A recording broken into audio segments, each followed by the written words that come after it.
আগামী লোকসভা নির্বাচনের কিভাবে নির্বাচনী প্রচারে জোর দেওয়া যায় সেই সব বিষয়ে প্রজেক্টরের মাধ্যমে প্রশিক্ষণ দেওয়া হয় এই সভায়। উপস্থিত ছিলেন তৃণমূলের জেলা পরিষদের সদস্য, ব্লক সভাপতি, অঞ্চল সভাপতি, চেয়ারম্যান, পঞ্চায়েত সমিতির সদস্য, গ্রাম পঞ্চায়েতের প্রধান এবং এর পাশাপাশি নির্বাচনী বিষয়ের আলোচনা করা হয় এবং কি কর্মসূচি রয়েছে এর পাশাপাশি বিভিন্ন নির্বাচনী বিষয়ের নির্দেশ দেওয়া হয়। উপস্থিত ছিলেন উত্তর মালদা তৃণমূল কংগ্রেসের প্রার্থী প্রসূন বন্দ্যোপাধ্যায়, মালদা জেলা তৃণমূল কংগ্রেসের সভাপতি আব্দুর রহিম বক্সি, চেয়ারম্যান সমর মুখার্জি, পুরাতন মালদা পৌরসভার পৌরপিতা কার্তিক ঘোষ, মালদা জেলা তৃণমূল যুব কংগ্রেসের সভাপতি বিশ্বজিৎ মণ্ডল, হবিবপুর ব্লক তৃণমূল কংগ্রেসের সভাপতি কিষ্টু মুর্মু, বামনগোলা ব্লক তৃণমূল কংগ্রেসের সভাপতি অশোক সরকার সহ অন্যান্যরা।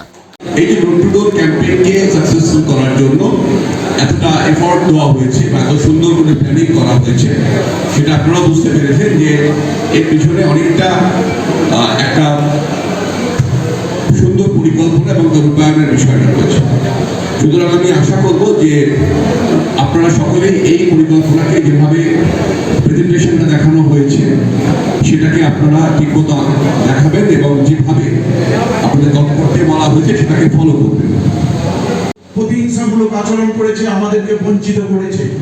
আপনারা দেখেছেন যে পশ্চিম বাংলা থেকে 4 ফিরিয়ে পাবো, 1,60,000 কোটি টাকা আমরা ফিরিয়ে পাবো, কিন্তু আমাদেরকে ফিরিয়ে দেয়নি।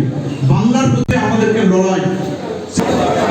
সামনে লোকসভা নির্বাচন, আমাদের নেত্রী মমতা ব্যানার্জি আমাদের উত্তর মালদায়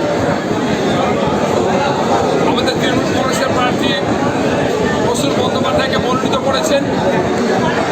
প্রসূন বন্দ্যোপাধ্যায়ের সমর্থনে আমরা আজকে এখানে দুটি বিধানসভা কেন্দ্রে, হবিবপুর এবং মালদা বিধানসভা কেন্দ্রের সর্বস্তরের কর্মীদের নিয়ে আমরা আলোচনা সভায় বসেছিলাম যে আগামী দিনে বুথে বুথে কীভাবে ভোটটাকে আরও বেশি করে সংযুক্ত করা যায় এবং যে সরকার কেন্দ্রে আছে সেই সরকারের জনবিরোধী নীতি, সাম্প্রদায়িক মানসিকতা, ফ্যাসিবাদী মানসিকতা।